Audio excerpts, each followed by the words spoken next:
People are going to see their loan repayment bills skyrocket the same way their health insurance has skyrocketed, not because of some natural factor happening in the economy, but specifically because of Trump. But of course, people are upset about this because what happens is government creates a problem, government subsidizes a problem, government gives you a freebie, government tells you you don't have to pay back your loan, and then when someone comes in and says we need to fix this problem, and we all agree that the costs are out of control, this is how we're going, well, but now you're going to have to, now I'm going to have to pay back my loan. Student loans. There's a lot to get to here, but new rules, okay?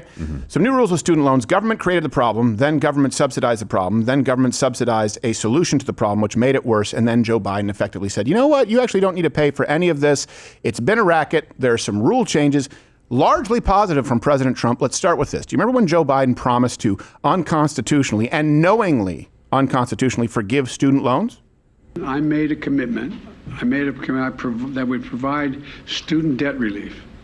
And I'm honoring that commitment today. 95% of the borrowers can benefit from these actions.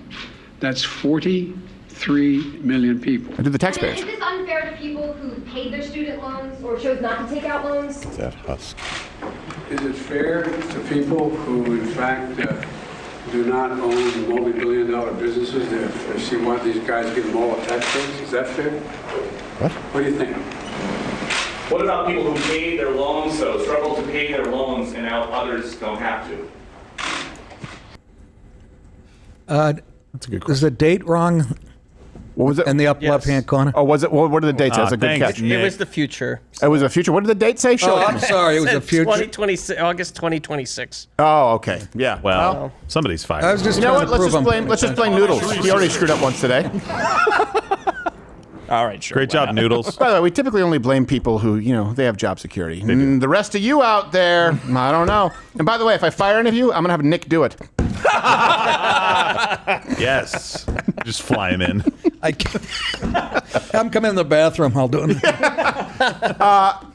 Now you have some new rules. We'll get to the exact rules from President Trump. They're going to take effect. And of course, the usual entitled suspects are bitching. People are going to see their loan repayment bills skyrocket the same way their health insurance has skyrocketed, not because of some natural factor happening in the economy, but specifically because of Trump and Republicans' legislation. These sweeping changes are taking effect for millions of Americans with federal student loans as former President Biden's SAVE plan officially comes to an end. President Trump's big, beautiful bill came with provisions forcing people to switch to a new repayment plan. For some, it'll mean they suddenly have to pay more every month. And what are you guys spiraling about? It's the fact that you guys can't stop asking questions about student loans. I'm right there with you. I personally have a lot of questions because I am a student loan borrower. You don't say. I can never get ahead in this. She had to borrow to go to DeVry. 7 million Americans will be thrown off of their Get this guy a brush. student loan repayment He plan, prefers a balloon. known as the SAVE plan, and into a much more expensive plan. Is his morning routine just going into the Museum of Science, that plasma room? Looks good to me. Ready always looks like he got off the back of a motorcycle. Yeah, exactly. He was riding bitch. Oh. I make a great old lady. I think Now- teachers should be played like professional ball players. That sounds more like Nixon, but I'll take Oh, it. it does not. Bernie is not a crook. You're right. It's a Jew Nixon. I'm going to say this about bagels. Is that a San Clemente accent? It's a Jackson. Now, let me explain to you, too, because I understand, by the way, student tuition is out of control. We've done a whole special on that. You know what? Let's put a link in the description to that, too, where we've talked about that. Thomas Sowell is someone you should very much read on this. This is something that's been discussed quite a bit. It's not that complicated to understand, but the left wants you to believe that it is so that they can condition you to believe that you are a victim. And by that, I mean those who have taken out loans that they can never pay back for degrees that are largely useless. It's a racket. Let me explain to you how we got here. And the links are in the description. So first, the federal government, they spend billions of dollars in grants, student loans, all that, right? All kinds of subsidies. Now, you need to know this. For every $100 in government subsidies, universities raise tuition by about $60. So take billions of dollars. Now, every time $100 in subsidies, right?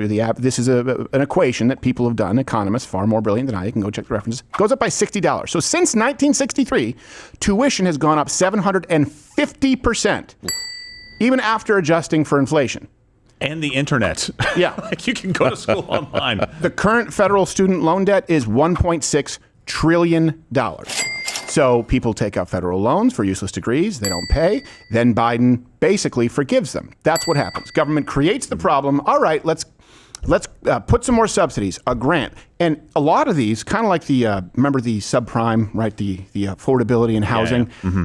It was predicated on the idea that you needed to help those who were, underprivileged, largely minority people, right? So they need to be able to get in. So the grants, the scholarships make up for an unaffordable tuition.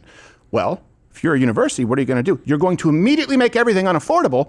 You can only afford $10,000. Okay, well, it's $40,000. But Uncle Sam makes up the 30.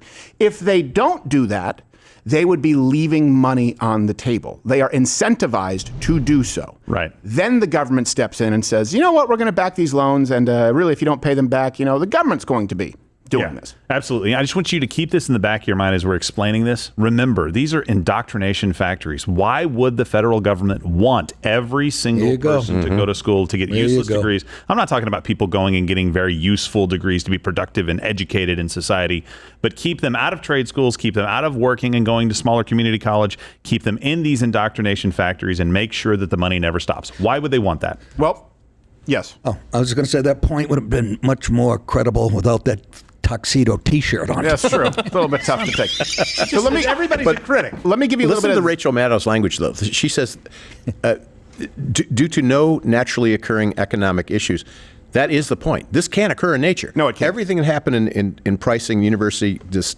unholy alliance with government, this is not an economic force. This is an artificial pressure on something. Yeah. And her choice of words is perfect. And it's the same thing when you're talking about the housing market. The housing crash, it was the same thing. Wait, But not you have no occur in income? nature. You have no assets? But you're the right kind of minority? No money down. Here you go. Here's a house that you absolutely cannot afford.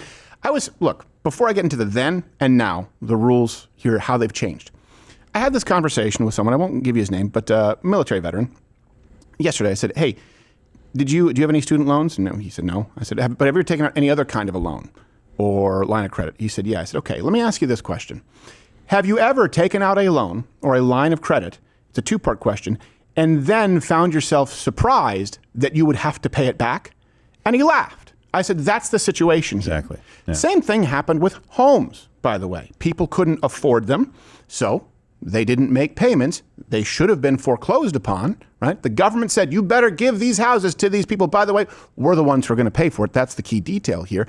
They didn't get foreclosed upon. People stayed in a lot of homes. And guess what? The prices of houses, they keep going up and up and up because there's no market correction.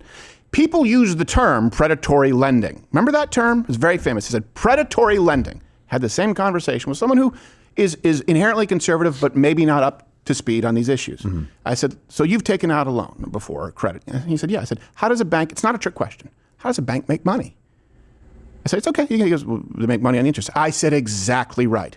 So how could a bank, or why would they be predatory in going, you have no income, no assets, and guaranteed no way to pay this loan back. Here's $100,000. Here's $200,000. How does that make sense? Let me add one caveat. The government says, if you don't do it, you're punished. By the way, we're the ones who are going to pay it no matter what. Mm-hmm. Oh, now it's a different market.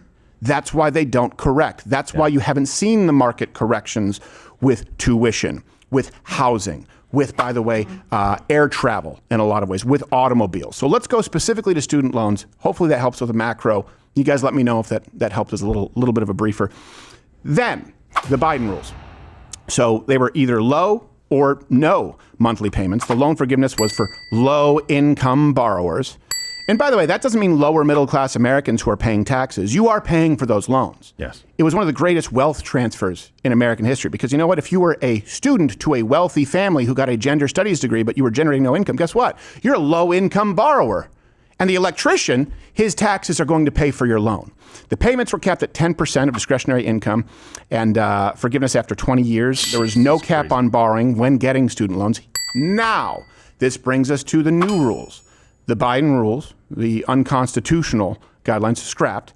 Now you have repayment plans for students. They can pick from an income-based repayment, fixed-term repayments. They're 10, 15, 20, or 25 years. There's caps on borrowing.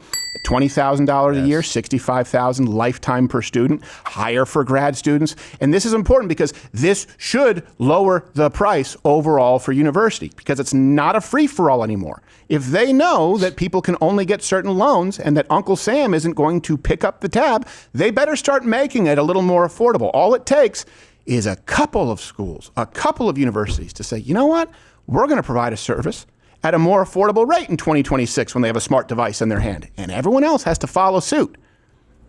But of course, people are upset about this because what happens is government creates a problem, government subsidizes a problem, government gives you a freebie, government tells you you don't have to pay back your loan, and then when someone comes in and says, we need to fix this problem, and we all agree that the costs are out of control, this is how we're going, well, but now you're going to have to, now I'm going to have to pay back my loan. Wait, don't take Coca-Cola from SNAP. That's how socialists are so effective. You give someone an entitlement and you convince them that it's just that, something to which they are entitled.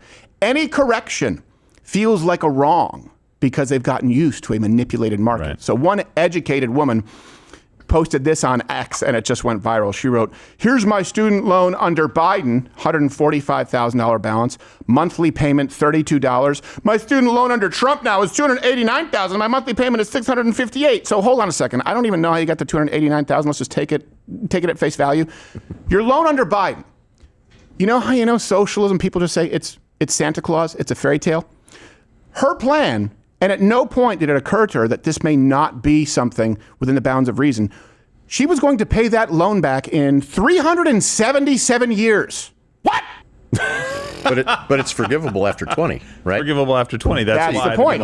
So why wouldn't a university just go, it costs $100 million because Uncle Sam's going to step in and pick up that tab. By the way, I can prove that this is a BS post now. I was able to do a little bit of research. The interest started accruing in August of 2025 after some of these rules went into place. Her loan would have gone up maybe $10,000 to $12,000 in the interest from August to July. That's 11 months. The entire thing is a fraud. Okay. This lady's viral post is entirely Why did she fraudulent. double her balance? Exactly. That's what he's saying. It's not possible. It's not. Her We loan didn't would have know. gone from 140 to about 150, 152, maybe. Maybe she exactly took out other loans and she's just listing her She's debt. trying to make it seem like, oh my gosh, now I owe almost twice as much money, guys. Look what Trump did. I'm like, no, he didn't do that. You're just lying. Here's the thing. We don't know the exact math, but what we do know is her profile lists she, her, pronouns, 35 years old, senior Swiftie, mom of 4, I noticed no husband there, and attorney. Is her profession. Okay. Attorney. You should be able to afford a little bit of payment. So look, I was going to pay this in 375 years, but now I have to pay what everybody else. So hold on a second. I just want to make sure, too, that I'm not, because sometimes it's easy to get lost in the weeds. If I'm getting this straight, the change is if I borrow money,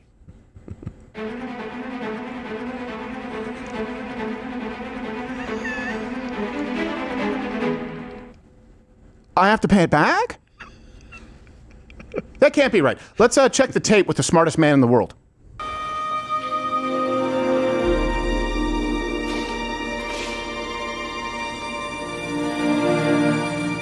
my God.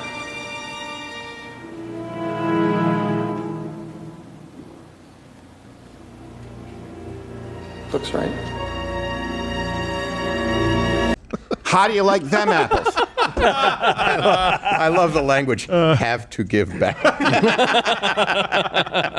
It's so stupid, man. And same thing. I was speaking with that guy, military. I said, "Hey, do you pay taxes?" He just kind of, we know who I'm talking about. He's a man of few words. Yeah. And he goes, just looks at me like this. Kind of like a Bruce Willis face. He just, why would you ask me that, Crowder? That kind of thing. I said, do you pay taxes? Not a trick question. He goes, yeah. I go, okay. So you're paying for those student loans. Mm-hmm. How does that feel? And I could tell he was enraged, but he has a really good poker face. We are not going to socialize the cost of your bad decisions anymore. You want to get a gender studies degree? Fine.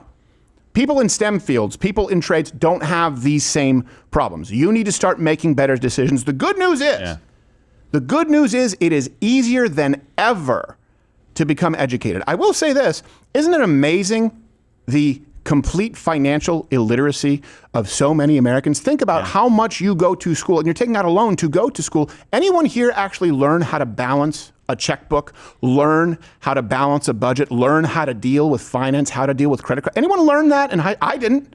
I was never taught that. Hey, maybe we should start teaching people to actually be prepared for the real world, or teach about colonization and its effect on the African squirrel nut gathering patterns. Well, I hope this and the obviously the adoption of AI, you can have a personal tutor for just about anything that you need. There obviously is some need for higher education. I'm not saying get rid of it. I'm just saying that probably about a third to a half of that industry is just a complete waste of time and money. And I want people to go into something more productive and not put their money and their time into this and not be indoctrinated into these crazy ways of life. Basically, Andrew Wilson talks about this a lot. He says you're basically just going and having sex for 4 years and just completely wasting your time and your money. And I know some people are like, well, hell, that sounds like a great idea. It's a bad idea. Let me give you a very real world example. Okay? The men who are required, the men who are going to be out there trying to fix the electrical grid and making sure that your AC works in New York City will be paying for the intelligentsia's gender studies degrees at Columbia and NYU. Those guys who are going to fix the city so you don't die of heat stroke, their taxes will be paying for those in universities. Proving taxes don't work. We shouldn't have any time. It doesn't work. It's at the point where it's imaginary. Where they go, we just printed $100 billion more dollars. Oh, you can just print more? Then why tax me any? It sounds simplistic, but like the system. Change my mind. But I'll tell you where the math is easy. Join Rumble Premium. Mug Club is Rumble Premium. Rumble Premium is Mug Club. You can click that button right there. $99 a year. You get this wonderful hand-etched mug. Once they're gone, they're gone. You get 100% more show, everything ad-free, all the creators that you see there. Or you can just, you can try it for $9 a month, or just watch us tomorrow at 11, and it's free. It's free anyway. But if you want to continue, you want to be more, then don't be a cheapskate. All right. You married a gal to balance your checkbook, didn't you? What's that? You married a gal to balance your checkbook. Yeah, sure. Whatever. She's pretty sharp. Well, your missus is very sharp. That's how I married her. She had great tits. But yes, she happened. And she could balance a checkbook. She can balance it. She can empty it out when I'm not looking through. Well, that's all of them. No, but I don't understand money. That's why I've been quiet this whole segment. I just don't. You know what? It doesn't need to be that complicated. More is better. No, I know. Spend less than you make. Spend less than you make, and if you borrow money, that's how I understand it. That's it. That's my understanding of money. Yeah. My dad knows this. Like, I've my whole life been like, well, I just got to make sure that I spend less than I make, try and save as much as I can to invest it. And here's a simple question to ask yourself when you're dealing with finances. Okay, if it's buying something, or it could apply to a degree or an experience, ask yourself, will this make my life measurably better in a way that is worth this cost? The answer most of the time is no. If it's a new TV, often if it's a new car, if your car is still running, it's only a couple of years old. Often if it's some kind of a trip that you want to take, the answer is very, very often no. Maybe a hooker. Yeah, well, now there are always exceptions. Hey, thanks for watching. If you liked what you saw, you can click around and watch one of these videos on YouTube, or head on over to Rumble and subscribe, where I am live every weekday at 11 a.m. Eastern. Live on Rumble. YouTube is dead. Rumble did it. And on Rumble, you can say